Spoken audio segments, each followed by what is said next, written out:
Hello there, my name is Klaas and I created Devisto. In this video I will give you a complete overview of the app and show you what you can do with it. Let's get started. Here I have the login page, so I will log in.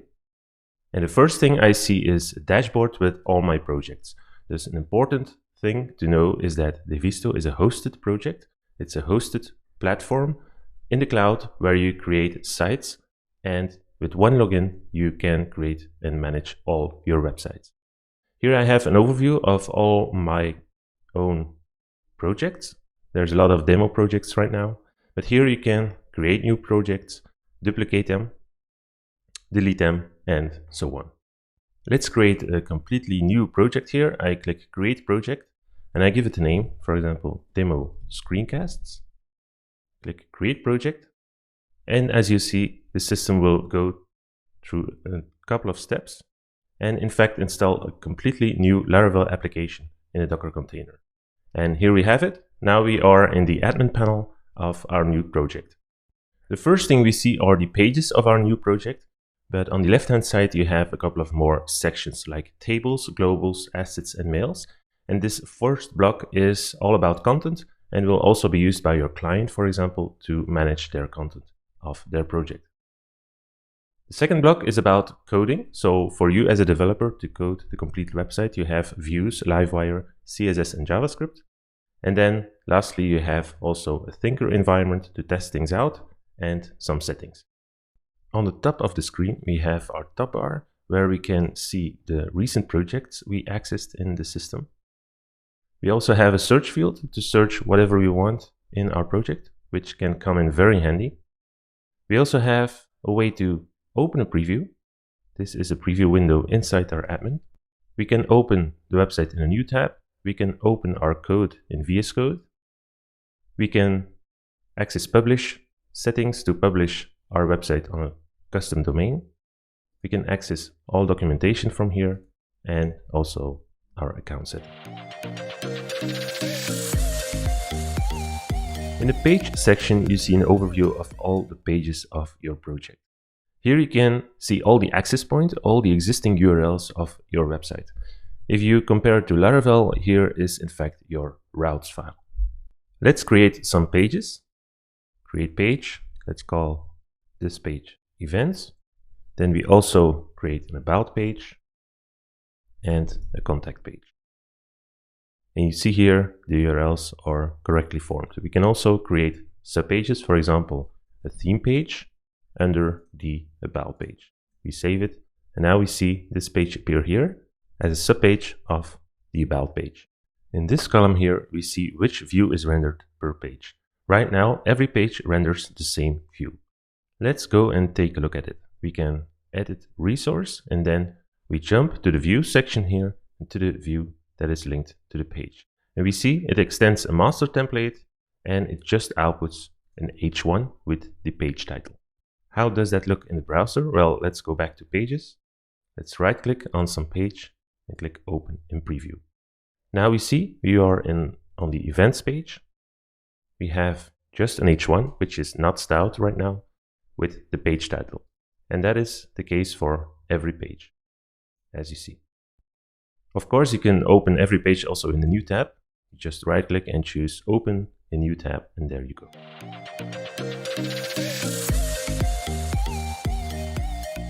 Let's take a closer look at the views section, and we will create a new file for our theme page.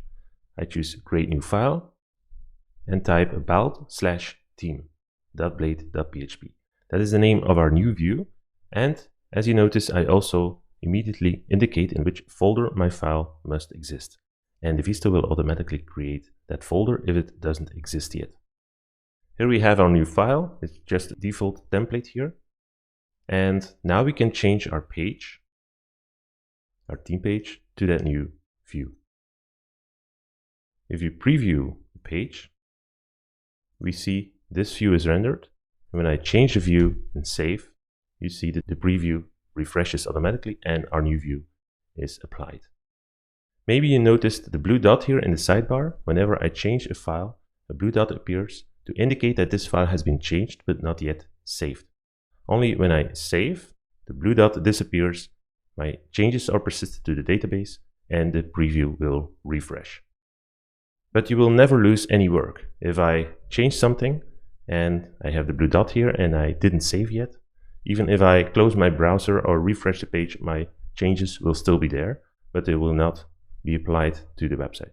And just like that, I can create any view I want, and I need to build my pages, put any HTML in it, and also use every blade feature of Laravel that you already know. So you can create as many files you want here. It's just your own views folder, and you can do whatever you want with it. You can extend layouts, you can include other files, you can create blade components, and so on. Now let's create a header on our site with navigation and some breadcrumbs so we can click around on our new project. How can we do that? We can write it from scratch, of course, or we can jump to the documentation and search for some snippets. Navigation, for example. And here I have an example navigation which I can use. I can paste this in my master template here above the body. This already contains the correct slugs for my demo project, but of course you have to change this to the slugs of the pages you want to include. And if I save this, you see I have a basic navigation here, which links correctly to all the pages of my site. Also, the active state is correct. You can see this here. With the helper methods I can use on the pages, I can apply other classes. And as you see, we use Tailwind out of the box here. So we can use other classes to apply some basic styling like this. Save. And you see we have some basic styling now for our navigation. And we can do the same for breadcrumbs. Let's go back to the documentation, search for breadcrumbs. And here I have the snippet for breadcrumb navigation, so I can paste this below like this. I save. Now I have some breadcrumbs here. As you see on the other pages, it works as expected. Also, when I go to the theme page, you see the breadcrumbs work correctly. Let's go back and add also some basic styling.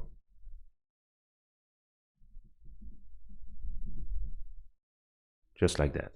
Now we have some very basic stuff. This is not a course on graphic design, of course. It's just about functionality, but you can do whatever you want with this CSS. As Tailwind is included out of the box, you can use all these utilities like this, but you can also add custom CSS if you want to. You can go to CSS, and here you have your CSS file, and for example, style the H1 and change the font size to 3 rem. I save. And these changes are applied. I can also apply Tailwind classes here. I can use apply text extra large, text red 500, and a bottom margin of 6. I save. And now these classes are applied to my H1 text. You can also change the Tailwind configuration file. You click here on tailwind.config.js, and here you have the default config file, which I can change. For example, I can add a color. Let's add a brand color here with some code like this. Let's save it. And now I can go to my CSS and apply here my text brand color. As you see, the autocomplete also suggests the right classes. I save, and now my H1s are green. We can also do some advanced stuff with our CSS, for example, custom font files. Let's go to the assets section. Let's create a folder for our fonts here. And let's upload a custom font. This is my font. All the files are uploaded. And now I can go to my CSS and paste some snippet I copied for this font. As you see, the URL here links to the fonts directory / my font file. Every time in CSS you type URL, you will see suggestions of files that are in your assets. In my snippet, of course, the paths are already like this, and this should work. Of course, I need to apply this font, and I can copy and paste this in my Tailwind file and add a font family key here. I will call this a brand font and I will add it like this. Let's save it. Now let's go back to our CSS and apply this font to our H1 font brand. Save. And as you can see, this font is applied correctly. Now this is a little dirty here. We can clean this up by using multiple files. Let's cut this code here and create a new file, fonts. I will paste this. Now in my app.css, I will here import fonts. And it works as expected. So as you can see, you can do whatever you want with your CSS and it will all work out of the box without any configuration or tooling. Now let's do some dynamic stuff with our website. We go to tables and we create our first table. Let's create a table locations, just like that. And we will take a look at the fields in the table. We have 3 default fields Devisto creates automatically for us, but we can add fields, of course, and we will add some fields like an address field. We will create a zip field and a city field. And now we can go to our entries and create our locations just like that. So we have complete control over the tables we need, the fields we need, field types. These are just text fields right now. And of course the entries in the table. We can create entries by hand, just like I did here, but we can also import entries. And that's what we're going to do. Let's delete this entry for now. Let's go to imports, create a new import. The import source is file, but we have several other options here. I will select the file and I will select a CSV file. I have some locations here in my CSV file. Let's choose this file. And it will present the data in my file and suggest a mapping to the fields in my table. These are all correct, but I can change it if I want. And I can click run. It's added to the queue and now it's running, it's finished, and now our entries are imported like this. Now, how can I work with this data? How can I access the data in the table? Well, you see a little code hint here with a table helper and the slug of the location. When I click it, it's copied to my clipboard. And now I can go to our Tinker environment, paste this in and execute it. And the result is a Laravel Eloquent builder. Now this means I can access the data just like I do in Laravel with my models. So if I do get here and I execute, I get all the entries in my locations table along with all the fields. Now for people who know Laravel, you know you can query whatever you want here. You can use where, you can use order by, for example, title and then get, then it's ordered by the titles and so on. So everything you can do in Laravel with the Eloquent builder, you can do here with the data of your table. Now let's go back to the tables and create another table. Let's create events. And in the events table, I have also 3 fields by default, but I will add a date field for the date of the event. I will change the type to date. I will also add an image field and set the type to asset. And I will create a relation to locations. So every event has a location, and I will create a relation field to my locations table. Let's save it. And the result is, for my entries, I can create an entry. I can enter a title, of course, but I can also choose a date. I can upload an image for the event, and I can choose a location for the event. And just like that, I created my first event. And as you can see, the date and the image are saved correctly, and my location is linked to the location of the locations table. I will not enter manually all the events. I will again use the import function. I will delete this event, go to imports, create an import, And this time I will use the seeder because I don't have a file with events yet, but I still want to test things out when I'm building my website, so I want some test data. Let's choose seeder. Let's create 25 events.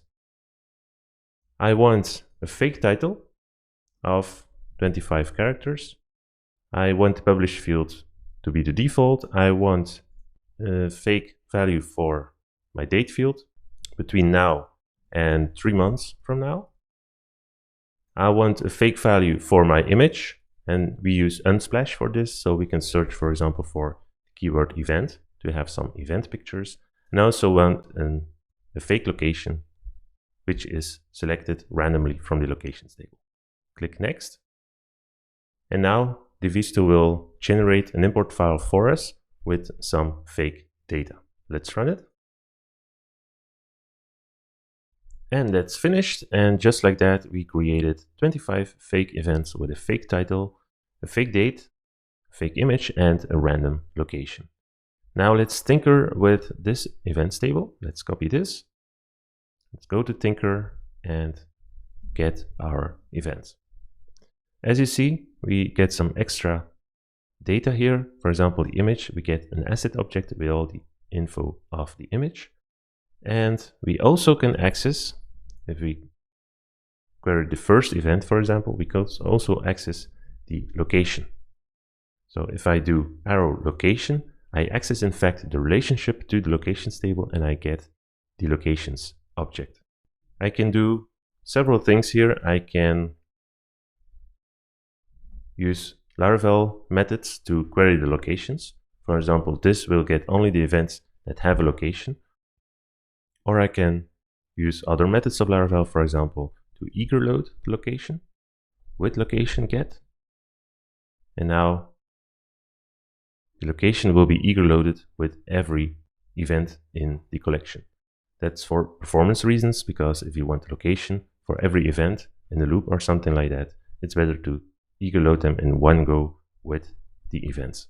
And as I showed you, also the image is an object. So if I do first image, for example, I get the image object, and I can ask also things to that image object. For example, the width, or use a URL helper to have the complete URL of that image, and so on. Now let's put these events on a real page. We will create a new view for it. Events index.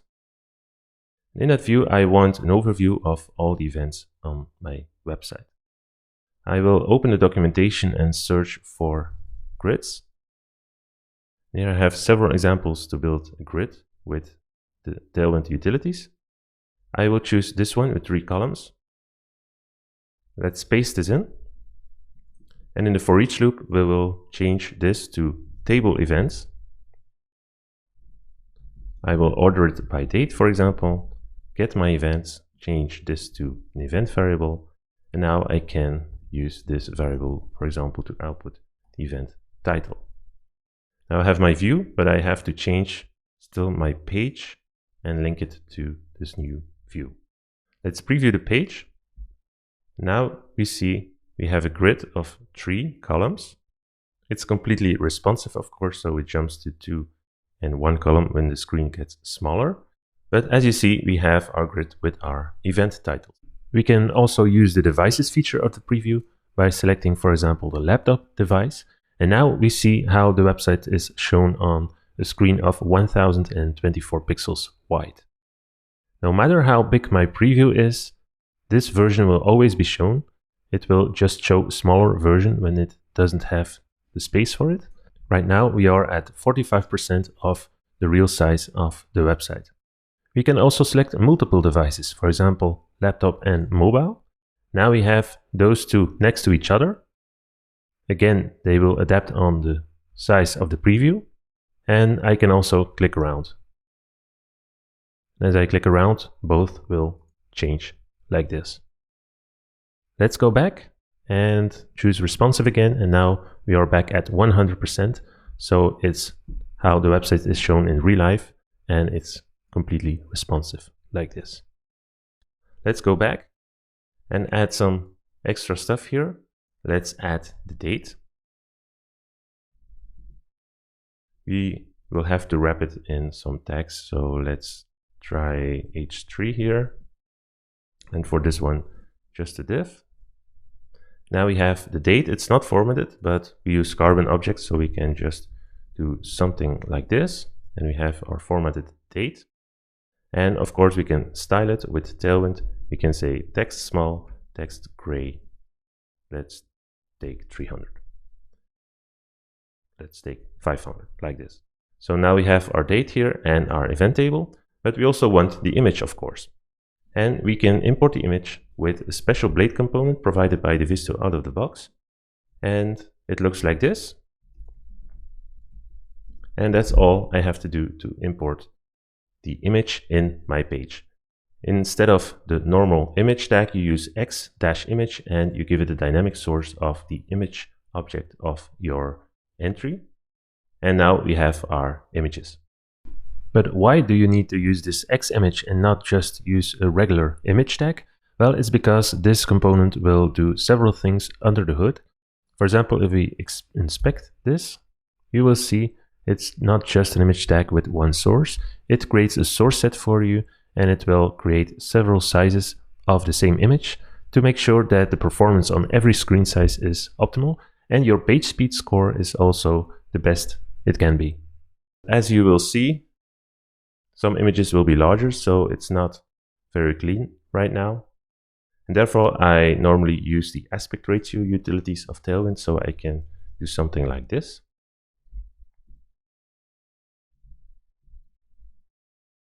For example, so I put the image in a div with aspect utilities, then I get this, but I will still have a problem.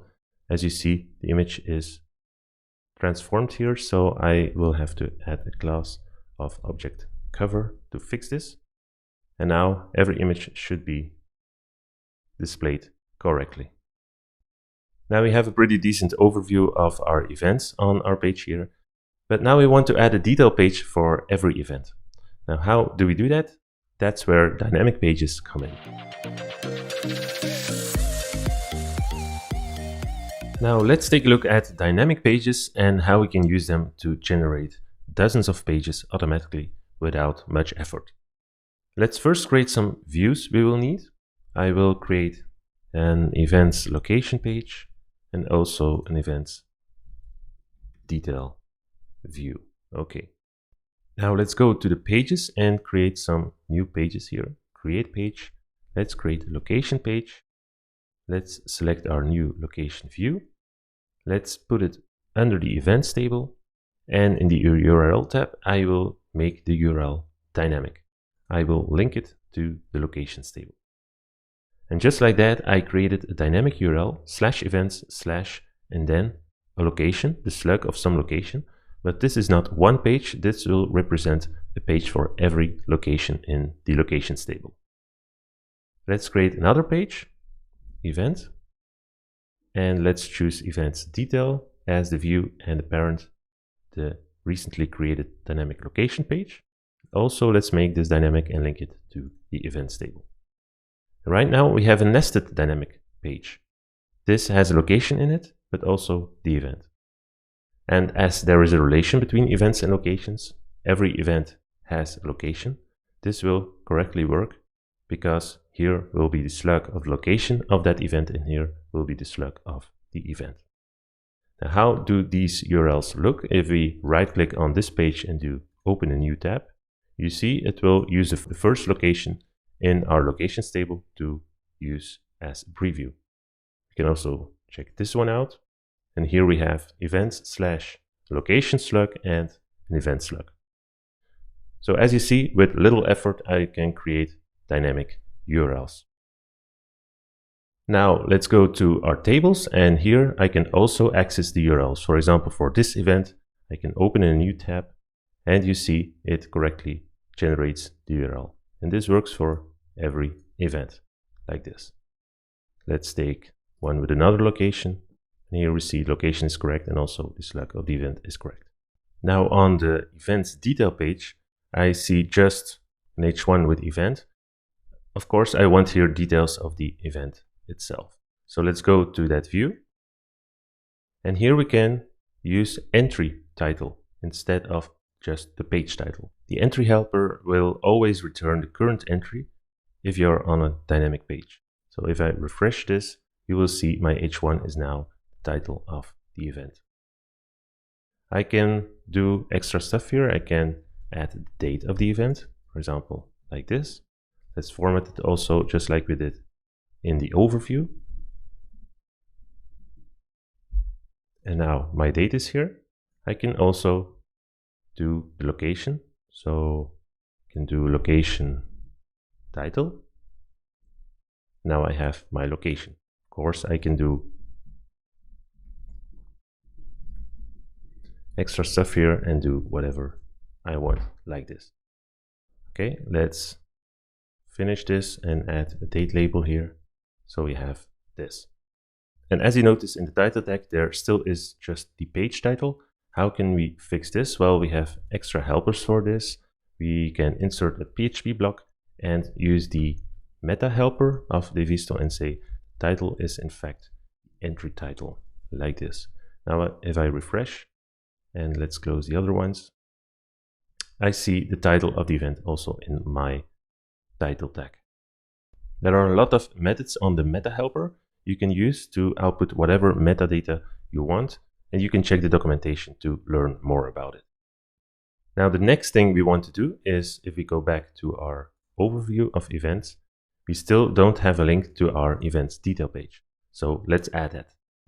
We go to our index view, and in the grid we can add a link tag with an href of event URL. And URL is a helper you have to just output the URL of an object in a table. Just like that, I refresh my overview, and now I have a link to every event in the table. Every URL is correctly formatted. You can also see the breadcrumbs are working correctly. The active state of the events table is also correct because we are on a subpage of it, and so on. So most things work automatically out of the box. Now let's add a map to our site for our location. So what I want is here on the events overview page, I also want a Google Maps with a marker for every location and then a balloon which links to the events of that location. So how can we do that? We have a locations table here. And for this to work, I will have to add a geo field. Let's call it coordinates, and let's make it type of geo. I will have to give the system a hint of how the address is composed. So I can insert fields. I can insert address, comma, zip, space, city. Let's save it. And my field is added. And as you see, the system will automatically geocode all the addresses and compute all the coordinates for me. Now let's put these things on a map. How do we do that? Let's open the documentation. Let's search for map. And here I have some snippets I can use. Let's choose this one because this is with a loop with multiple markers. Let's copy the snippet. And then we go to our events index view and paste the snippet.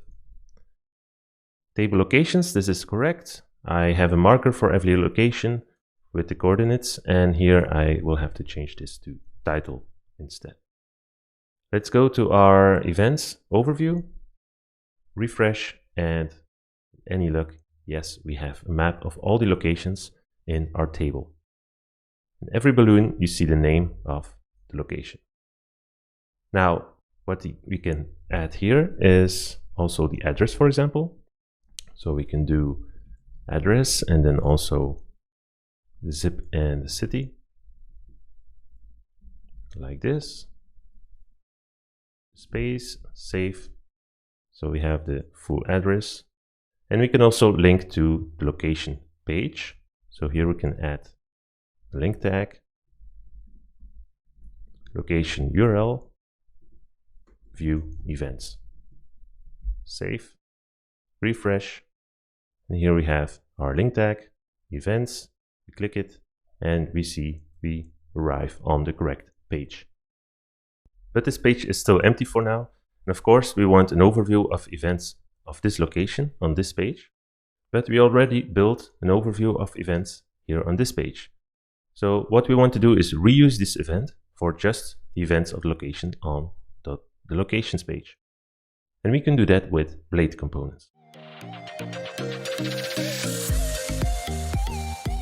We have an overview of events right here. This div loops over events and makes a grid of the events. Let's cut this code and paste it in a new file called components events, just like this. And here I will change this to just $events. So this component takes an events array and creates a nice grid of it.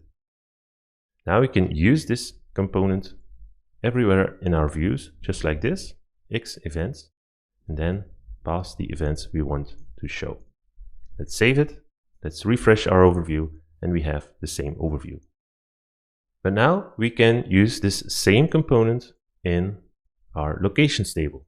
Let's copy and paste it to the locations table. But what do we want here? We want, of course, the events of the current location. As you know, we can access the current location with the entry helper, like this. So if we go to location, we have the correct title, but we still have an overview of all events. We just want the events of the current location. So what we want is something like this. But of course, this won't work because we don't have currently this variable. For this to work, we can go to our location relation and check define inverse relation with the slug of events. And right now, we can also access the events from location. So if we refresh, we now can access the events of every location just by using arrow events. And just like that, it works. We go to another location. We have here 1 event. Then on another location, we have 4 events. So this works. Now let's check out Livewire to create dynamic forms. I will create here a new Livewire component and we'll name it contact form. I won't write it from scratch. We provide several snippets for this. Let's go to documentation and search for contact form. Here you have it. Let's copy and paste it. Just like this. As you see, we have some special format of Livewire components inspired by single file components of Vue. Here you have first the HTML of Livewire, and then beneath it you have the class which represents the actual component. So it can be put all in one file and Devisto will take care of it. I will save this and I can immediately preview it, just like this. Submit, and you see the validation is working. So without inserting it on some page or so, I can still test it out just by right-clicking and choosing Open in Preview. Okay, so what do we have here? We have a form, we have a successful message here, which is shown when the form is submitted. Then we have a name field, an email field, and a message field, and a submit button. Then we have the component. We have these 3 fields here as variables. We have some validation rules, and then the submit method, which is called on the submit of the form. So what happens in the submit function? The data is validated, and then in the table contact requests, new entry is created, 2 mails are sent. We reset the form to clear the fields, and then submitted is set to true to show the success message. So let's test it out, but we don't have this table yet. We don't have these mails yet, so we will comment this out, save it, and then we will do something like this, submit, and we have our success message, and the form is also reset. But of course, we want these things to work. So let's change this back. And let's create this table. We go to tables. Let's maybe create a new group here, contact. And in that group, we create a new table, contact requests, with 3 fields, name, email, and message. And for message, I will choose the text area type. Slug we don't really need for this purpose. Title can also be deleted like this, and we have our table. Now we go to Livewire. Let's try it again. Fill the inputs, submit, and in our table we have one entry now with the entry of the form. And of course, validation is also working. When I do something like this and forget the message, I will get the correct error message. Right now, this form is nowhere in our view, so it's not on our website. How can we include it? Let's go back to views. Let's maybe create a contact view, just like this. And right here, we can import the Livewire component just like this. Let's save it. Let's also change our contact page to render that view. Save, preview the page, and there we go. We have our master template with our navigation, our H1, and then our Livewire component with the form.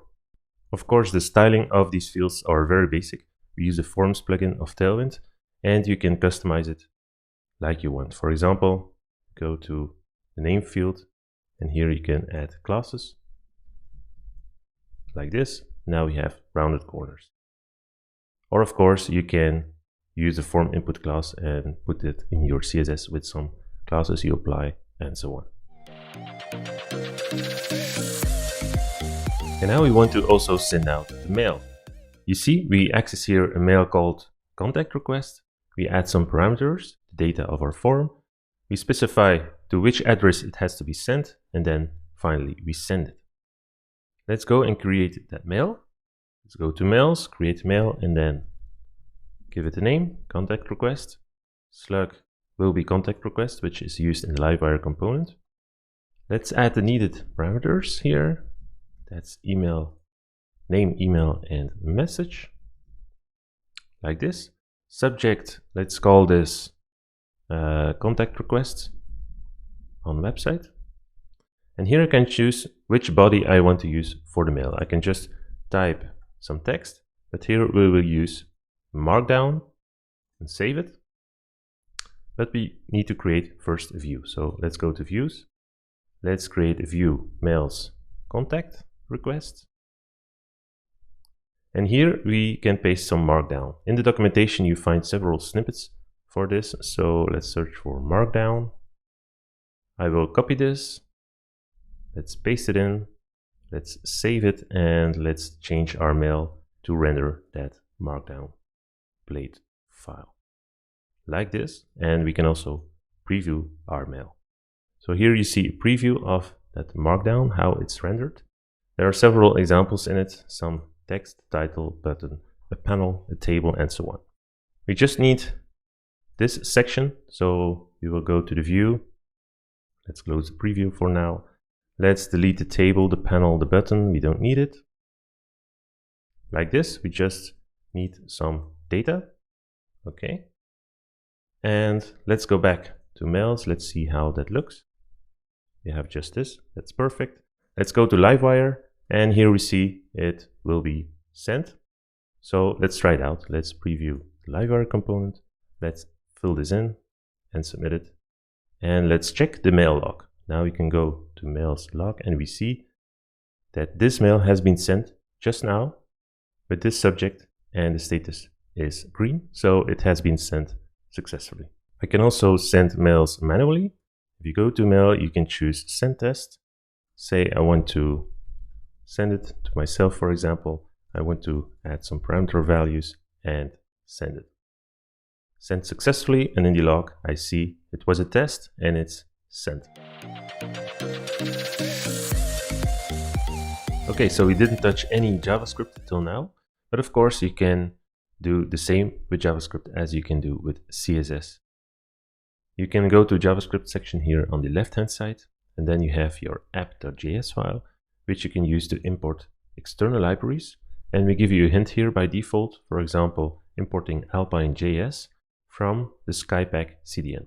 This lets you import JavaScript without the need to use a bundler or some compile step or something like this.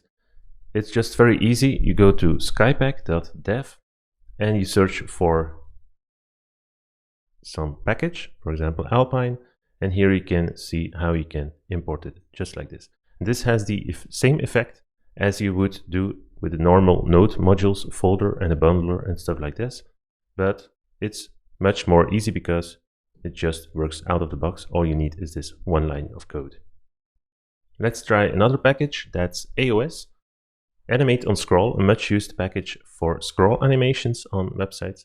I copy and pasted the snippet here. I import the library also from Skypack, and then I initialize it with some settings. The library also needs some CSS, so I go to my CSS file and I will paste it here on top. It's also URL from Skypack, but this time I import CSS. And now we should be able to use it. So let's go to our events overview we created earlier. And let's add here on this div the AOS attributes, for example, like this. I save it and let's open the site. Let's go to events.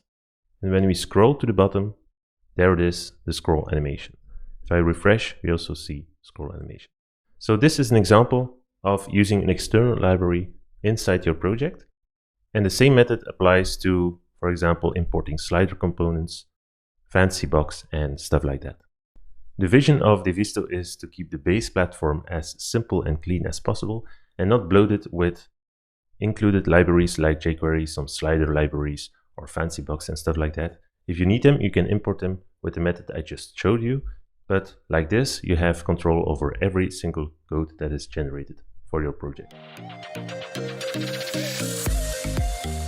With Devisto, it's also very easy to create multilingual websites. In your settings section, you have the languages and you can add as many languages as you want. Let's add one like Dutch. That's my mother tongue. Let's change the slug to NL and save it. And when we go to pages now, you see an extra column here with the Dutch URLs. These got the prefix of /NL, and all the URLs, all the Dutch URLs have now this prefix. I can change the prefix. If I change the root, I can go to URL, for example, change the prefix of English to EN. Now you see all these URLs have an EN prefix. So like this, you can arrange how you like the URLs of your multilingual site. But of course, right now, if I just visit the website, I get a not found page because I don't have a URL with just /. To fix this, I can create a redirect. If I go to settings, redirect, create a redirect from / to /en and save. Right now, this will redirect to /en. Now we can create multilingual data. If we go to our tables and our events table, for example, we can decide that the table is a translatable field. Right now in the entry table, the title is split between English and Dutch. And when I click it, I can enter an English version of the title and a Dutch version. I can, for example, test it like this, save it, values has been changed. And when I visit my website, I go to the events page, I search for English event. Right now, the English title is shown because I am on the English version of my website. Of course, I can manually change the URL and see the Dutch title, but of course we want a language navigation. And for this, we also have a snippet. Let's open the documentation, search for language navigation, copy this one, go to our master template, and let's paste it on top like this. And here it will use the languages helper to loop over the languages and it will just work. So if we refresh, we have a language navigation to switch between languages. And as you see, it stays on the same page and just switch between the languages. So I stay on the same event and I switch from English to Dutch. Every field in your data can be made translatable. So even your date field, your relation fields, and so on, picture fields, you name it, you can all make it translatable and enter different values for each language. Let's talk a second about globals. Globals work a bit the same like tables and entries, but serve just one value. For example, you have by default one global installed. It's called website title for your title of your website. And if you go to the master template, you see here, we access that global here to append it to the title. Of course, you can create globals for whatever you want. What I do a lot for projects is create a global set named labels. And then I create labels for translatable stuff. For example, submit label, that's translatable with values for English and Dutch. Let's save it, and we have it like this. And now we can right click, choose copy code, and then, for example, in our contact form, we can use this instead of the fixed value submit. Yeah, you have to put it in brackets like this. Now, if we preview our contact page, we see submit, but if we switch to Dutch, we see the Dutch submit label. Globals can have any type you want. For example, you can create a global of type asset, call it logo, and just link a file to it. Just like this. I upload a file, I save it. Now I have a global with an asset type.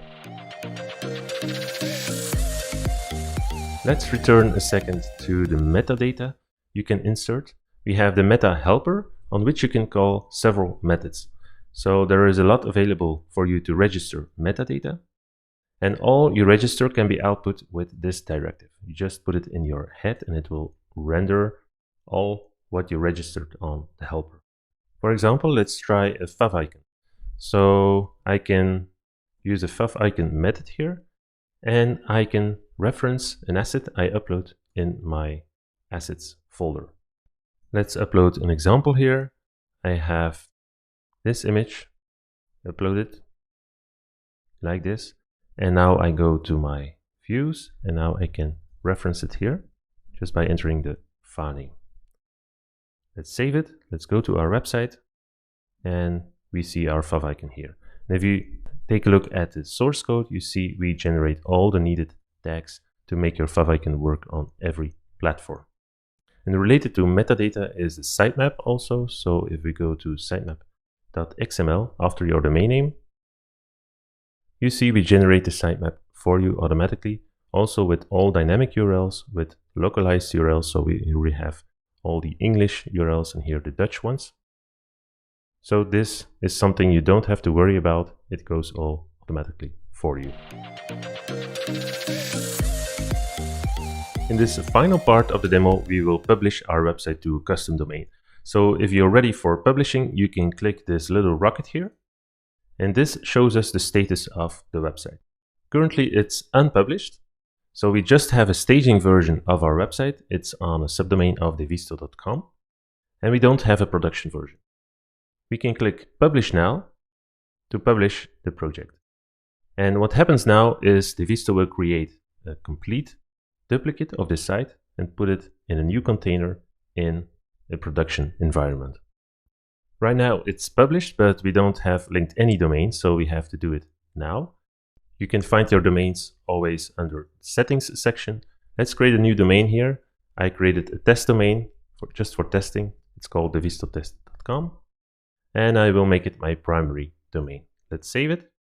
The result is that we have two separate domains, one with a prefix and one without a prefix, because Devisto treats this as two separate domain names, and you can choose which one is primary also. They are both connected because I already pointed these domain names to the correct URL.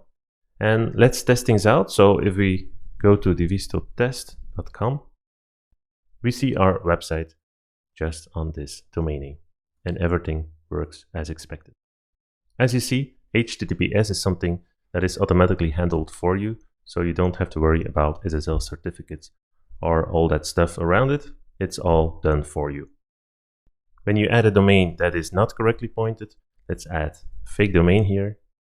Then you will see an error status, and it will give you instructions which A records you need to create. So that should be very easy. Let's quickly check the status here with the rocket icon. Now you see we have a staging environment and a production environment. We have a subdomain here, and here we have our custom domain. Right now, everything is up to date. But from now on, when I make a change, for example, in some view, I make a change, then you will see an indication here that one change has been made. If you click, you see that production is one change behind staging. So right now my change is only applied on the staging environment on that subdomain, but is not live yet on the production environment. I can click show details, and now I see it's one resource that is changed. I can publish my changes, and now we are up to date with staging on the production environment. So right now our website is published, and now I want to invite my client to edit the content of his website. I go to my teams. I have several teams here, but this website is under Black Lion. These are the members of the team, and I will invite my client. It's my client at mycompany.com. I will not give them team access, just make them a member, and also not access to all projects, but just certain projects and just this demo screencast as an editor. Invite member, and right now this email address will receive an invitation to become a member of this team. And if this client logs in, it will just have access to this project and just the content section of the tables. It will not have access to fields, scopes, all the code sections, settings, and so on. And with this, our demo is completed. We created our website, we published it on a custom domain, and we invited our client to edit the content. So I hope you learned a lot about Devisto. You can create a free account and test everything out without any time limit. Just create an account on devisto.com. Good luck, and thank you for listening.